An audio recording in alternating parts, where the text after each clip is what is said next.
신약성경 116페이지 누가복음 12장 42절에서 43절까지의 말씀. 자, 우리 한 목소리로 같이 읽겠습니다. 시작. 주께서 이르시되 지혜 있고 진실한 청지기가 되어 주인에게 그 집 종들을 맡아 때를 따라 양식을 나누어 줄 자가 누구냐? 주인이 이를 때에 그 종이 그렇게 하는 것을 보면 그 종은 복이 있으리로다. 아멘. 아멘. 자, 오늘 우리가 함께 읽은 이 말씀 통해서요, 지혜 있고 진실한 청지기라는 제목으로 은혜를 같이 나누도록 하겠습니다. 지금 오늘 이제 보니까요, 또 오랜만에 이렇게 오신 또 우리 가족들이 좀 계신 것 같습니다. 더운 여름 또 우리 모든 가족들이 또 어디에 계시든지 또 어떤 사정과 형편 중에 있으시든지 건강하시기를 또 소망하고요. 또 아울러 이 자리에 함께하지 못한 우리 환우들 위해서도 또 같이 항상 기도해 주시기를 좀 부탁을 드립니다. 오늘 우리가 읽은 이 말씀을 통해서 저는 제자의 도리 이제 세 번째 시간인데요. 지난주에 이어서 봤던 물질에 관한 우리 물질관 이것을 연결시켜서 같이 좀 생각해 보는데, 이 물질관이라는 게 단순하게 물질 문제만 다룰 수가 없어요. 이게 안에 담겨 있는 수많은 파생되어서 나올 수 있는 이야기들이 또 있는데, 그것들을 함께 좀 오늘 같이 또 말씀을 통해 그 지혜를 좀 배워보고자 합니다. 제가 요즘 컴퓨터가 AI가 자동으로 추천해주는 오늘 이런 사진이 좀 좋습니다 하는 이런 사진들, 그러니까 제가 가지고 있는 사진 중에 몇 년 전 오늘 있었던 이런 사건들을, 어떤 중요한 일들, 재밌는 사진들을 추천해주는 그런 기능이 있더라고요. 그래서 제가 요즘 이제 옛날 사진 보는 재미, 제가 찍은 옛날 사진 보는 재미에 이제 좀 빠져 있는데, 그 중에서 이제 저희 아이들이 어릴 때 이유식을 먹이던 이제 이런 사진이나 동영상이 있는 거예요. 아이들이 처음에 이유식을 먹일 때 작은 숟가락 가지고선 죽 같은 거, 미음 같은 거 이렇게 떠먹이고 하던 그런 장면인데, 자, 그때 보면요, 자, 이렇게 얘기하죠. 아마 다 그러셨을 겁니다. 자, 우리 맘마 먹자 하고 이렇게 이제 이유식도 떠먹여주고 밥도 주고 그랬던 기억이 이제 다 있으실 텐데요. 그런 영상들이 이제 또 뜨더라고요. 그런데 제가 이 맘마 먹자 할 때 이 맘마라는 단어가 굉장히 재밌는 단어라는 것을 이제 제가 좀 생각이 들었습니다. 뭐냐면 이 맘마라는 게요, 이게 만능 단어예요. 만능 단어. 그러니까 죽을 먹어도 맘마 먹자 하고요, 밥을 먹어도 맘마 먹자 해요. 그리고 한식을 먹으러 가도 우리 아기한텐 맘마 먹자 그러고요, 중식을 먹으러 가도 맘마 먹자 그러고요, 일식을 먹으러 가도 맘마 먹자 이제 그래요. 이 맘마라는 단어가요, 메뉴가 아무리 바뀌어도 그냥 다 맘마더라고요. 그래서 이 단어가 참 굉장히 재밌는 단어다 이런 생각이 이제 들었습니다. 제가 이 말씀을 드리는 이유는요, 왜 우리가 아기한테 야 아가야 들어봐, 지금 아빠가 사온 이 죽이라는 게 말이야, 이게 평점 4.8점을 받은 최고의 셰프가 끓인 저기 어디 전라도 땅 어디 깊숙한 곳에서 나는 아주 전복을 가지고서는 자연산 전복으로 만든 그런 죽이야, 이렇게 설명하면 알아듣나요? 못 듣죠. 그냥 한마디면 되죠. 맘마 먹자. 그냥 한마디면 되는 거예요. 예. 제가 이런 이야기를 왜 드리는지 잘 생각해 보십시오. 우리는 딱 정해진 수준까지만 이해할 수 있어요. 거기에 넘어서는 것은 우리가 사실 이해할 수가 없습니다. 그래서 성경도 보면 한 가지 재밌는 예가 나타나요. 자, 퀴즈. 이스라엘 사람들은 떡을 먹을까요, 안 먹을까요? 자, 힌트를 드릴까요? 예수님은 나는 생명의 뭐다? 떡이다. 자, 이제 다시 퀴즈로 돌아갑니다. 이스라엘 사람들은 떡을 먹을까요, 안 먹을까요? 예, 안 먹습니다. 왜 안 먹죠? 이스라엘 사람들은 빵을 먹어요. 자, 우리나라에 처음에 이 성경이 번역될 때가, 그러니까 100년도 더 전이잖아요. 우리나라에 꽁꽁 문을 닫고 있던 때입니다. 외국과 교류하지 않던 때입니다. 우리나라에 빵이 있었나요? 없었어요. 그런데 이 성경을 나는 생명의 빵이다 라고 이야기했으면 수많은 사람들이 이렇게 물었을 겁니다. 빵이 뭐예요? 라고 물었을 거예요. 그래서 이제 이 성경에서 빵을 떡이라고 번역을 한 거죠. 왜냐? 우리가 그래야만 알아들을 수 있는 수준을 가졌기 때문이에요. 그런 배경을 가졌기 때문입니다. 그래서 참고로 말씀드리면, 제가 예수님의 고향인 베들레헴이 뭐와 뭐의 합성어다? 집이라는 뜻의 베이트와 빵이라는 뜻의 레헴의 합성어다. 그래서 베이트 레헴. 그래서 빵집에서 태어나신, 빵집이란 동네에서 태어나신 생명의 빵 되신 주님, 제가 이 말씀을 드린 적이 있죠. 그걸 이제 우리가 이해하도록 바꾼 거예요. 그러니까 무언가를 이해시키기 위해선 그들의 수준에 맞춰줘야 하고요, 눈높이에 맞춰줘야 합니다. 그런데 하나님도 우리에게 이러한 방법으로 자신의 뜻을 알리시고 계시하십니다. 지난주부터 우리는 제자의 도리 중에 특별히 물질에 관해서 살펴보고 있습니다. 그런데 이 물질이라는 것은요, 성경 안에서 어떻게 사용되는지 아십니까? 때로는 하나님의 선물로도 주어지기도 하고요, 보상으로도 주어지기도 합니다.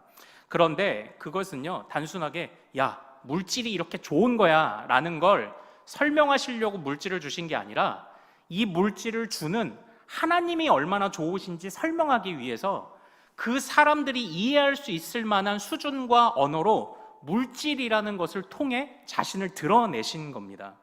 풍성함, 하나님 나라의 풍성함을 설명하기 위해 소유라는 것으로 그것을 도구로 사용하여 설명을 하셨다는 거예요. 왜냐? 우리는 하나님보다 수준이 낮기 때문이에요. 어떤 수준입니까? 죄인의 수준입니다. 죄인의 수준에게는 죄인의 수준에 맞는 방법으로 하나님 나라의 풍성함을 설명했어야 되는 겁니다. 그래서 물질이라는 것을 도구로서 하나님 나라의 풍성함을 설명한 것이다. 초점은 도구가 아니죠. 그 도구로 무엇을 표현하려고 하는지의 목적이 문제죠. 그러므로 어떻게 해요? 하나님과 하나님 나라에 주목하게 만들고자 물질을 도구로 사용한 거예요. 그래서 우리 지난주 말씀을 잠시 복습해 볼까요? 우리 첫 번째 화면 한번 같이 보겠습니다. 자, 시작. 물질은 은사, 도구이다. 주님의 필요에 따라서 주시는 대로 받는다. 그러므로 필요한 양식, 일용할 양식의 크기를 우리가 정하지 말자. 제가 이제 지난주에 이 말씀을 드리지 않았습니까? 그래서 물질은 은사예요. 도구예요. 하나님의 뜻을 이루기 위해 주실 수도 있고 거두실 수도 있고, 하나님은 높이기도 하시고 낮추실 수도 있는 분이 바로 이 물질이다라는 겁니다. 그래서 우리가요, 주시는 대로 가는 겁니다. 열심히 일하고, 누구는 노력한 것보다 더 받기도 하고, 또 누구는 뭐 이따가도 나오겠지만 더 많은 재능을 가진 사람도 있겠지만, 그러나 우리는 거기에 눈이 머무르는 사람이 아니고요, 그것을 통해 주님이 무엇을 말씀하고자 하는지를 항상 물어야 하는 사람들이다. 그래서 물질은 은사이며 도구다라는 겁니다. 사랑하는 여러분, 이제 지난주의 말씀을 이제 다 기억이 나셨죠? 여러분들은 한 주 동안 어떻게 지내셨습니까? 정말 한 주 동안 이 하루에 필요한 양식을 구할 때도 있고 일용할 양식을 구할 때도 있는데, 혹시 그 크기를 우리가 한정 지으며 또 지난 일주일을 사셨던 것은 혹시 아닌가요? 제가 지난 5월 22일 수요 예배 설교 때 이런 말씀을 드린 적이 있습니다. 내가 기도하는 내용이 나의 믿음의 수준이다. 제가 이런 말씀을 드린 적이 있습니다. 우리가 어떤 기도를 하느냐가 그게 내 믿음의 수준입니다. 그 안에 일용할 양식의 크기를 내가 정하고자 하는 기도가 있었다면 우리가 아직 그 정도로밖에 성숙하지 못한 믿음을 가진 그 정도밖에 지금 수준이 안 된다라는 거예요. 우리는 지난 한 주 어떻게 살았습니까? 오늘 우리가 읽은 이런 그 본문 말씀을 통해서, 그래서 이러한 이야기들은요, 자유롭게 이제 청지기라는 것에 관한 가르침으로 연결될 수밖에 없어요. 그래서 이제 오늘 말씀을 같이 봐야 합니다. 정말 이렇게 주님이 주시는 대로, 맡겨주시는 대로 도구로 사용한다라는 이런 마음은 청지기라는 것과 반드시 연결되어야 합니다. 사랑하는 여러분, 우리는 청지기란 말을 많이 쓰죠. 이게 일반적으로 많이 쓰는 말은 절대 아니에요. 교회 안에서 많이 쓰는 말이죠. 청지기라는 건 어떤 의미를 가지고 있습니까? 바로 양반의 잡일을 맡아보거나 시중을 들던 사람들을 청지기라고 말해요. 양반집에 시중을 들던 사람을 청지기라고 합니다. 근데 교회 안에 직분 중에서도요, 바로 이러한 것에서 유래한 직분이 있습니다. 바로 어떤 직분일까요? 다른 것을 맡아서 이제 관리하고 책임지는 역할, 뭘까요? 집사입니다. 집사예요. 그래서 그 교회 안에서의 집사는요, 주님의 것, 주님의 몸된 이 교회라는 기관을 맡아서 돌보며 관리하는 역할, 바로 그런 역할을 하는 게 집사이고 또 직분자 아닙니까? 그래서 이제 제가 부탁드렸던 게 그런 거예요. 우리가 직분을 가졌다라는 건요, 이건 호칭이 아니에요. 직분은 직분은 일하라고 주시는 겁니다. 그래서 집사라는 직분, 우리 거의 다 집사님들이잖아요. 이상이잖아요. 이 집사님들, 권사님들, 장로님들 그렇잖아요. 그러니까 1인 1사역이 반드시 이루어져야만 하고요. 그리고 직분자는 또 그에 맞는 사명이 있을 때 주어지는 것이라는 생각을 가져야 하고요. 그래서 우리가 같이 투표하고 뽑은 직분자를 존중해야 하는 것이고요. 그래서 또 직분을 함부로 줄 수도 없는 거예요.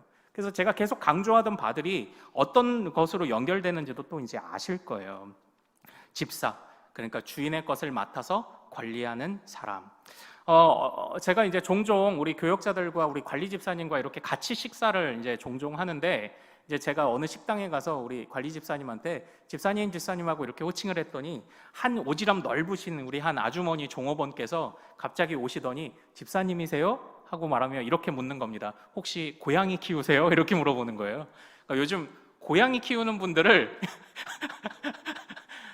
냥 집사라고, 이렇게 고양이 집사라고 말하더라고요. 이게 무슨 말이냐면, 그 강아지를 키우시는 분들은 아시죠? 강아지는 이런 스타일이에요. 그 이제 사람을 보면 주인님 이런 스타일인데, 고양이는 야 내가 주인이야, 이제 약간 이런 스타일이라면서요. 그래서 고양이가 주인을 주인으로 안 보고 너는 나를 돌보는 사람이라고 이렇게 생각을 한대요. 그래서 자기들 스스로를 집사라고 표현하잖아요. 나는 고양이를 키우는 양이 집사다, 이렇게 표현하잖아요.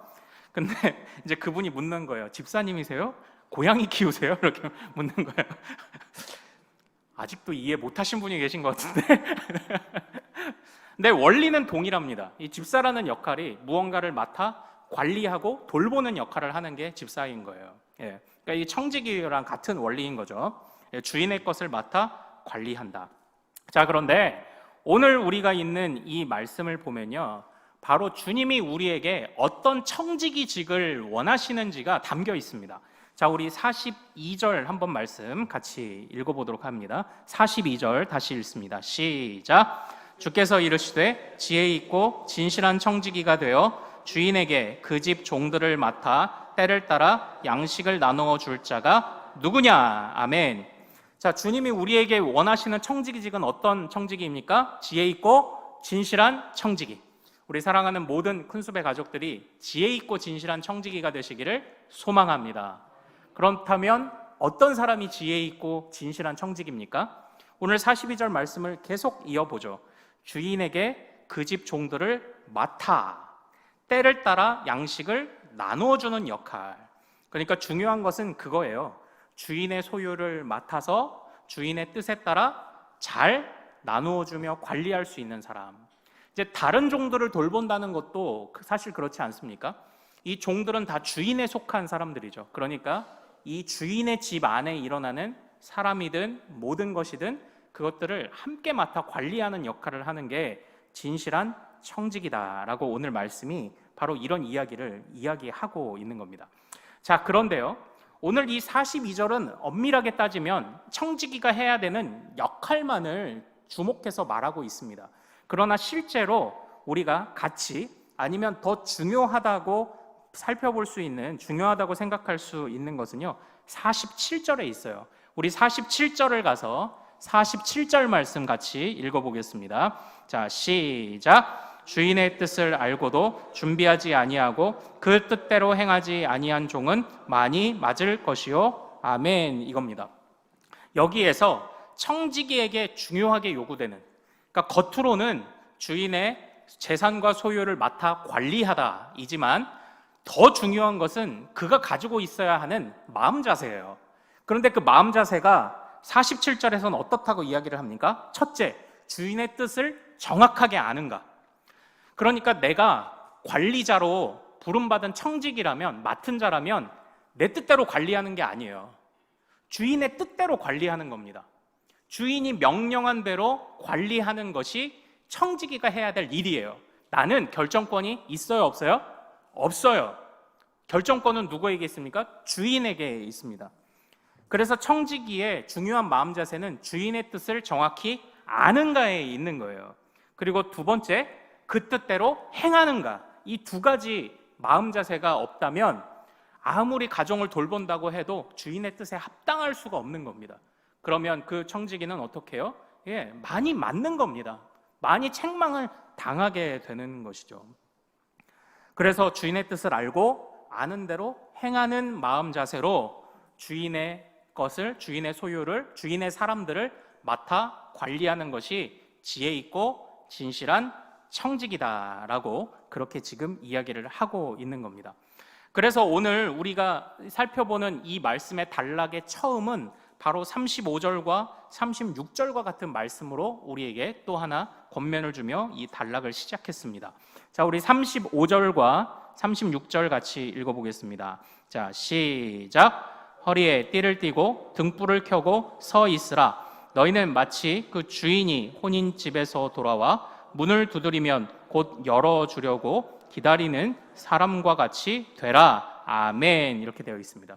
그래서 무엇이라고 이야기를 합니까? 청지기에 관한 권면을 주면서 주인의 뜻을 아느냐, 주인의 뜻대로 행하느냐, 그것을 위해 항상 어떻게 준비하고 있으라고 합니까? 허리에 띠를 띠고 등불을 켜고 준비하라고 이야기를 합니다. 사랑하는 여러분, 허리에 띠를 띈다는 건 무슨 의미일까요? 자, 이게 이제 그 당시 문화를 좀 이해해야 되는데 너무 감사한 것은 우리나라에도 이런 문화가 있습니다. 자, 허리에 띠를 띈다. 언제 허리를 띠나요? 언제 허리에 띠를 띠나요? 그 옛날에 사극을 보면 그 주막에 있는 주모들의 옷차림을 한번 생각해 보십시오. 주모들의 옷차림 어떻습니까? 주모들은 항상 치마를 치렁치렁하게 입지 않아요. 치마를 입어도 치마를 바짝 올려서 속바지 고쟁이가 다 보이게 치마를 허리에 묶고 있습니다. 왜 그렇죠? 일하기 편하라고 그렇게 하는 겁니다. 지금 이 허리에 띠를 띈다는 것도 같은 의미입니다. 이스라엘도요, 통으로 짠 그냥 원피스, 속옷과 그리고 통으로 짠 겉옷을 겹쳐 입는 것으로 남자든 여자든 원피스를 입고 지냈던 그런 문화를 가지고 있습니다. 그래서 일을 하려고 그러면 이게 거추장스러운 거예요. 또 옷 끝에는 뭐가 매달려 있죠? 옷술들이 매달려 있으니까 일하기 거추장스러운 겁니다.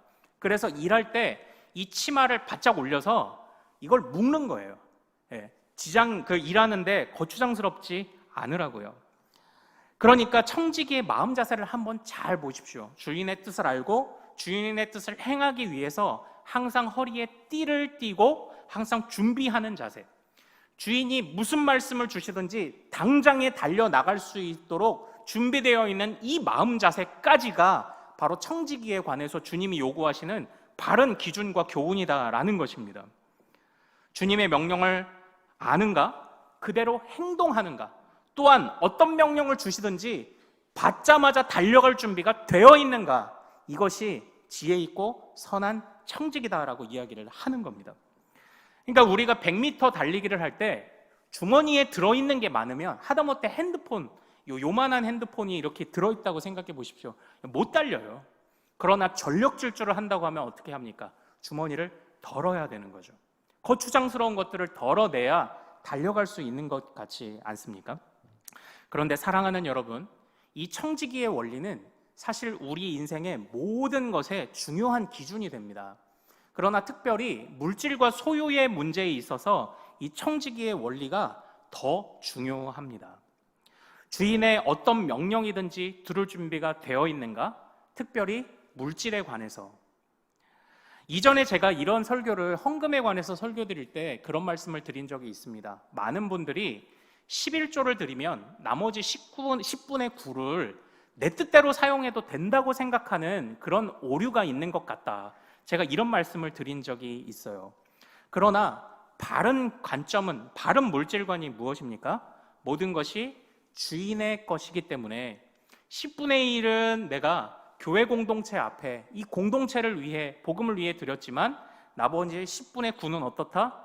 이것 또한 주님이 어떤 명령을 주시든지 내가 띠를 띠고 준비하고 있는 마음으로 이 10분의 9를 바라보지 않으면요, 이게 절대 제대로 된 헌금 생활이 안 되는 거예요. 제대로 된 청지기와 제대로 된 헌신의 생활이 안 되는 겁니다.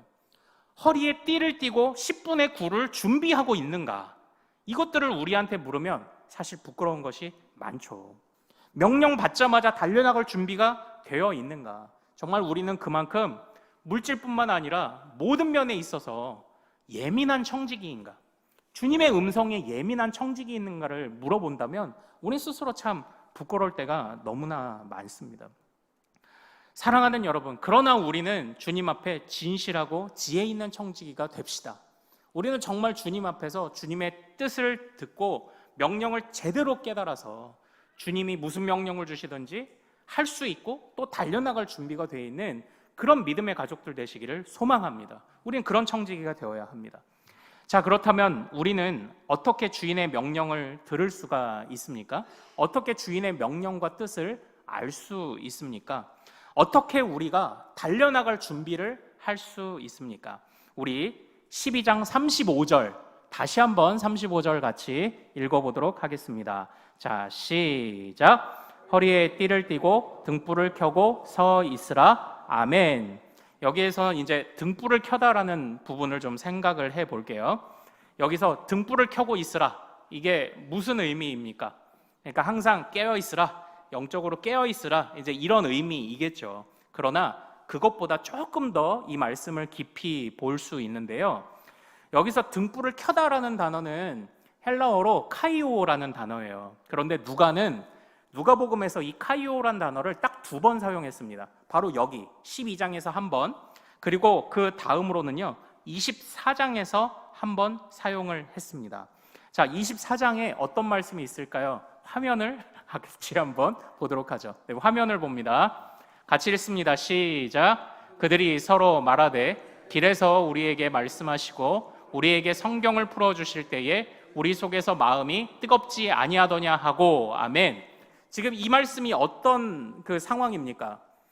예수님이 십자가에서 죽으셨다는 얘기를 듣고 제자들이 엠마오로 도망할 때 부활하신 예수님이 약속대로 나타나셔서 그들에게 말씀을 가르쳐 주시고 성경을 풀어주시며 그들을 깨우치셨을 때 그들이 고백한 내용이잖아요. 근데 우리는 보통 저 뜨겁지 않냐, 마음이 뜨거워졌다라는 것을 감동받았다 정도로 생각하잖아요. 근데 아니에요. 저 때에 뜨거워졌다라는 표현이 바로 등불이 켜졌다라는 카이오라는 단어예요. 그러니까 지금 이 누가가 사용하고 있는 이 카이오라는 단어의 용법을 잘 보십시오. 너희 마음에 등불을 켜고 있으라. 그런데 언제 등불이 켜집니까? 주의 말씀을 들을 때 그 등불이 켜지는 거예요. 그리고 주의 말씀을 들으면 그 켜진 등불이 내 영혼을 지배하고 이제는 내 안에 주님이 사시게 하는 역할을 감당하게 하는 것이 이 말씀을 들을 때에 우리 안에 일으켜주시는 이 말씀의 등불의 켜짐입니다. 그러니까 단순하게 감동받았어 정도의 수준이 아닌 거예요. 부활하신 예수님이 말씀을 풀어주실 때 우리 마음속에 등불이 켜지지 않더냐. 그런데 그때 그 등불이 뭐다? 내가 달려나갈 준비를 비로소 하게 되었다. 그러니까 엠마오로 도망하던 제자들이 다시 예루살렘으로 와서 교회를 세우고 그것에서 나중에 목숨을 걸고 헌신하는 사도들이 되잖아요. 그 제자들이 그렇게 바뀌잖아요. 어떻게요? 달려나갈 준비가 된 허리에 띠를 묶은 청지기가 되잖아요. 어떻게 그 청지기가 됩니까? 살아계신 주님의 말씀, 그 말씀을 들으며 우리가 깨어날 때에 그때에 우리가 정말 살아있는 청지기, 깨어있는 청지기가 된다라는 것, 우리가 절대 이 말씀 잊지 않으시기를 소망합니다. 단순히 감동받고 끝나지 마세요. 말씀을 그냥 귀로만 듣는 것으로 끝나지 마세요. 말씀을 듣고 이 말씀을 붙잡고 기도하면서 주여 내 마음에 등불을 켜주옵소서. 그럼 내가 마음에 등불이 켜졌다는 증거가 뭐예요? 내가 주님 앞에 달려나갈 준비가 된 청지기냐? 이걸 물으면 내가 진짜 말씀의 은혜를 제대로 먹고 있는지가 드러나는 겁니다. 그냥 말씀을 들어도, 수많은 말씀을 들어도 그냥 귀로만 들린다고 생각해 보십시오. 아무런 변화도 없어요. 그럼 그 말씀 듣는 게 무슨 소용이 있어요? 차라리 말씀 하나 듣고 내 가슴 속에서 그걸 간직하며 이걸 붙잡고 기도하면서 내가 정말 변화되기를 간구하는 게 더 귀하죠. 더 귀하죠. 주여 내 마음의 등불이 켜지게 하옵소서. 말씀을 듣고 등불이 켜지게 하옵소서. 그리고 달려나갈 준비, 내가 내 허리에 띠를 띠고 준비하는 청지기가 되게 하옵소서. 이때에 정말 이게 하나님이 주시는 게 은혜이자 숙제이자 이제 약속인 거예요. 말씀을 들으면 마음에 등불이 켜지고, 등불이 켜지면 청지기가 되고, 청지기가 되면 주의 말씀을 더 사모하고, 이런 그 거룩한 영적인 성숙과 거룩한 선순환들이 우리 안에 일어난다라는 겁니다. 지금 누가가 그걸 말하고 있는 거예요. 이 등불을 켜다라는 단어, 마음이 뜨거워졌다라는 이 단어를 통해서 그걸 설명을 하고 있는 겁니다. 사랑하는 여러분, 우리는요, 먹는 양식만이 아니라 우리는 정말 하늘의 양식을 나누어 주는 그런 사명을 가진 자입니다. 그런데 우리가 주인의 뜻을 모르는 채로 어떻게 하늘의 양식을 나누어 줄 수 있겠습니까? 지난주의 말씀을 잘 기억해 보십시오. 오늘날 이 물질이라는 것, 돈이라는 것은 거의 주님의 자리를 위협하고 있는 데까지 올라왔다. 제가 이렇게 말씀을 드렸습니다. 어떤 사람들은 정말 돈과 이 물질을 신으로 여기며 살아갑니다. 그러므로 우리가 어떤 물질관을 가졌느냐, 아니면 어떤 청지기이냐, 그걸 돌아보면요, 우리가 지금 누가 주인으로 섬기고 있는지, 누구를 주인으로 섬기고 있는지가 거기서 이제 드러나는 거예요. 우리는, 여러분은, 저는 누구를 주인으로 섬기고 있습니까? 우리의 입은 하나님을 자꾸 주인이라고 말하는데 혹시 달려갈 띠를 못 묶고 있는, 띠를 띠지 못하고 있지는 않은가? 하나님을 주인이라고 말하는데 그 말씀이 안 들리지 않는가? 내 마음이 아직도 꽁해져가지고 아직도 이 마음에 등불이 켜지지 않았는가? 이렇게 질문을 바꿔보면 정말 우리가 정말 주님을 주인으로 여기며 살아가는지 돌아보게 되지 않습니까? 이 질문을 우리의 스스로에게 계속 던져야 됩니다. 계속 던져야 돼요, 이 질문을.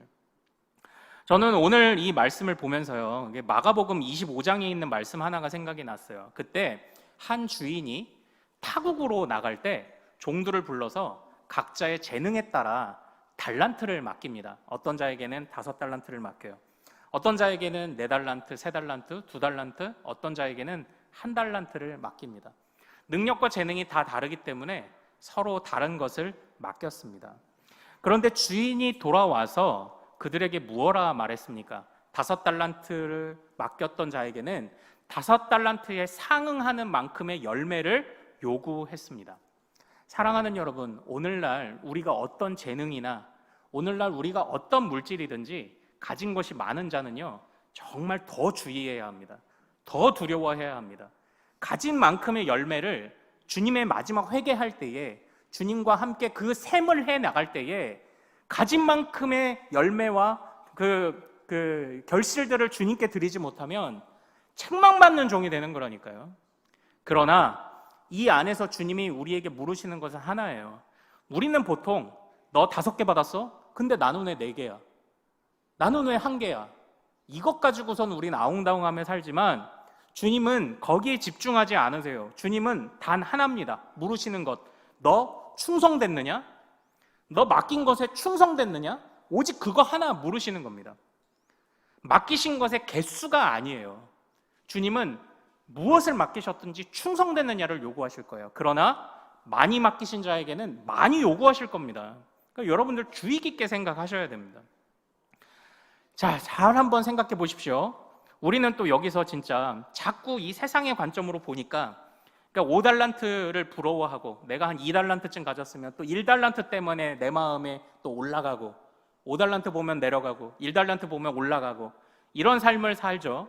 자꾸 그냥 세상의 관점으로 물질을 이렇게 생각하지 않습니까?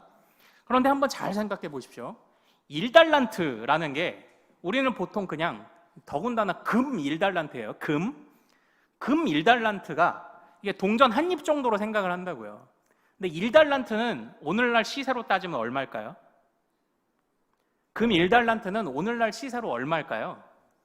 참고로 이게 15년치의 임금입니다.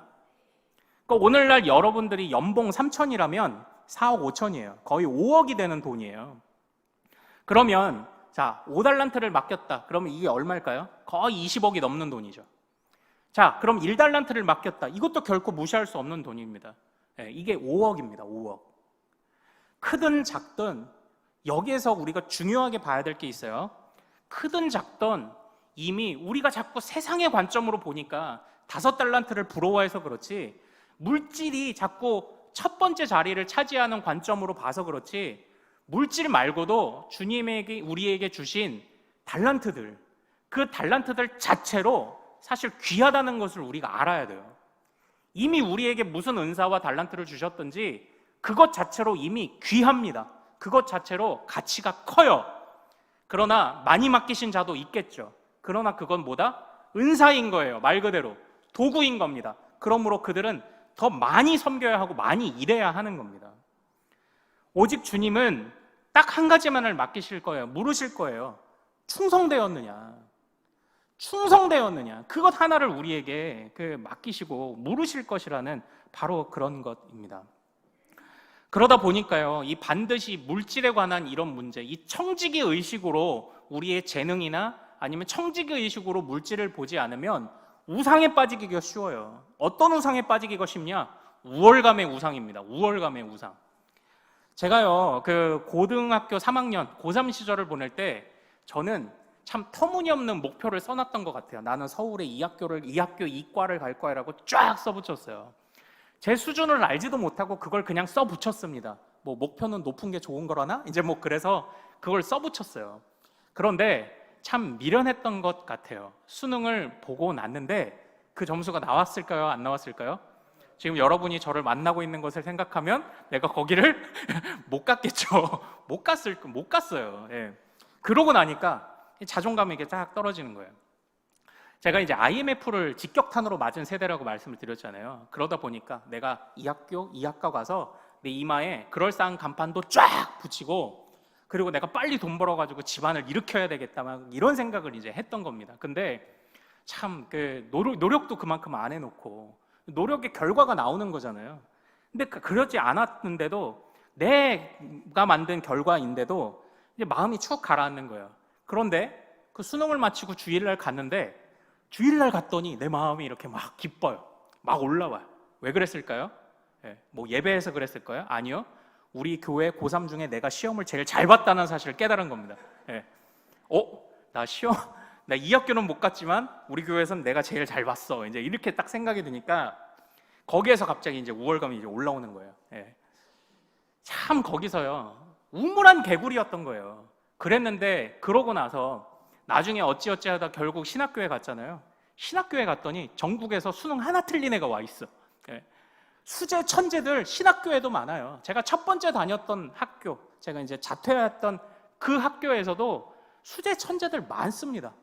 그런데 어떻습니까? 나는 여기 우리 교회에서는 내가 제일 잘 봤어. 나는 그 우월감 하나를 가지고 살아가다가 또 우월감이라는 우상을 이마에 붙이고 살고 싶었는데 그거 안 되니까 무너지고, 조금 얻는 것 같으면 또 올라갔다가 또 어디 가면 나보다 더 잘난 사람이 있으면 또 내려가고, 이게 오늘날 이 세상에 가진 우월감의 우상이에요. 그런데 물질을 5이든 4이든 1달란트든 물질의 액수와 규모와 크기에 상관없이 우리가 주님 앞에 충성되었는가를 서로에게 묻고, 그 충성됨의 크기를 가지고 우리가 주님 앞에 평가받는다고 생각한다면 우리는 세상의 관점에서 우월감을 가질 수도 없고요. 항상 겸손해야죠. 다 주인의 것인데. 그리고 주저앉을 필요도 없어요. 어쨌든 작지만 주님이 나에게 맡기셨어요. 나는 주님께 필요한 일뿐이잖아요. 맡기셨으니까. 거기에서 우리의 그 자존감을 찾는 겁니다. 자꾸 이 우월감의 우상에 빠지면요, 그러니까 이거 걷잡을 수 없어요. 그러니까 청지기의 이 마음이요, 결국은 우리가 이 세상을 어떤 관점으로 살아가느냐를 주장하고요, 이 세상에서 우리의 마음이 정말 어디에서 힘을 얻느냐도 이 청지기의 마음이 주장합니다. 그러니까 여러분들, 우리가 주의해야 됩니다. 그 안에서 우리가 누구의 목소리를 듣고 있는지 한번 주의 깊게 보시기를 소망합니다. 주님은요, 이 세상이 다 주님의 것이라고 말씀하십니다. 그래서 주님의 것을 맡기기 위해 하나님의 형상된 우리를 만드셔서 우리에게 하나님의 것을 청지기로서 맡기셨습니다. 하나님의 형상의 의미가 그거예요. 그런데 우리가 무엇라 말합니까? 하나님의 형상이라 우리는 존귀하다 말하죠. 그겁니다. 주인에게 아직 필요한 청지기이기 때문에 존귀한 거예요. 그렇지 않으면 무슨 필요 없는 일꾼이 주인에게 무슨 소용이 있겠습니까? 버림받아야죠. 그러나 내가 작은 것에도 충성하는 청지기라면 주님은 우리를 존귀하게 여기실 줄로 믿습니다. 우리는 주님의 가진 것을 돌보는 역할을 위탁받았을 뿐이에요. 많이 받았다면, 많이 맡겨졌다면 많이 결과를 내어야 합니다. 자, 저는 이제 오늘 말씀의 마무리를요, 제가 첫 번째, 제자의 돌이 첫 번째 말씀드렸던 말씀으로 마무리를 짓고 싶습니다. 그때 제가 무슨 말씀을 드렸습니까? 제자들이 귀신을 쫓고 놀라운 사역을 일으키며 70인이 돌아왔을 때, 그때에 예수님께서 너희들이 정작 기뻐해야 할 것은 무엇이다? 너희 이름이 하늘에 기록된 것으로 기뻐하라 라는 말씀을 주셨습니다. 그때 제가 우리 마음속에 있는 동기를 점검해야 된다. 우리가 어떤 동기로 교회를 섬기고 어떤 동기로 살아가느냐를 점검해야 된다고 말씀을 드렸어요. 겉으로는 예배드리는 것 같고 겉으로는 크리스찬처럼 사는 것 같은데 마음 중심의 동기가 하늘에 기록된, 생명책에 기록된 내 이름, 바로 거기에서 내가 기쁨을 누리지 못한다면 그러면 우리의 겉으로 드러나는 행실이 무슨 소용이 있겠느냐, 이런 말씀을 드렸습니다. 오늘 우리가 지혜 있고 진실한 청지기가 되는 것도 어떻게 보면 같은 것인지도 몰라요. 우리 마음속에 있는 동기, 나는 주님께 위탁받은 청지기입니다. 나는 주님께 부름받은 청지기입니다. 그러므로 내가 가진 것의 크기가 어떠하든지 내가 오직 주님 앞에 드릴 것은 충성입니다. 바로 이것만을 고백한다면 우리는 정말 주님의 참된 제자요, 진실된 지혜 있는 청지기로 살아가는 그런 사람들이 될 수 있을 줄로 믿습니다. 사랑하는 우리 큰수배 모든 가족들께 부탁드립니다. 저와 여러분이 하나님 앞에서 맡은 바에 감사하며 무엇을 맡기셨든지 그것의 크기를 자랑하는 자가 아니라 충성의 크기를 자랑하는 자들이 되자.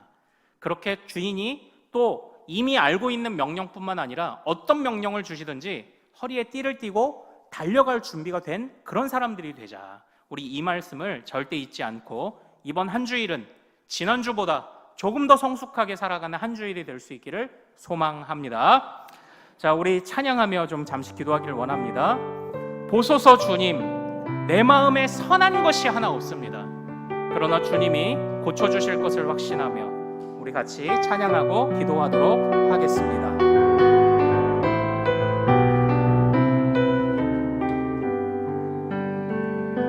보소서 주님, 나의 마음에 선한 것 하나 없습니다.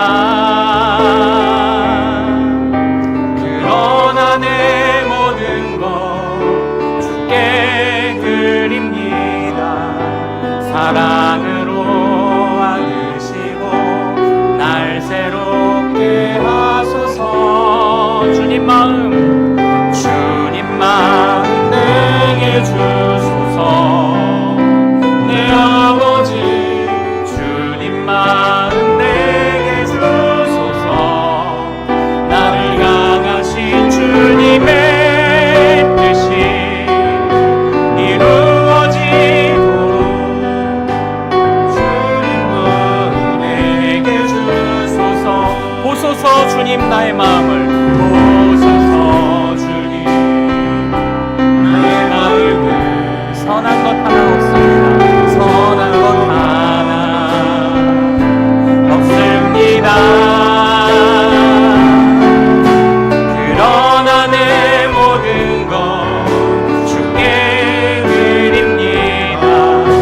사랑으로 안으시고 날 새롭게 하소서. 주님 마음 내게 주소서.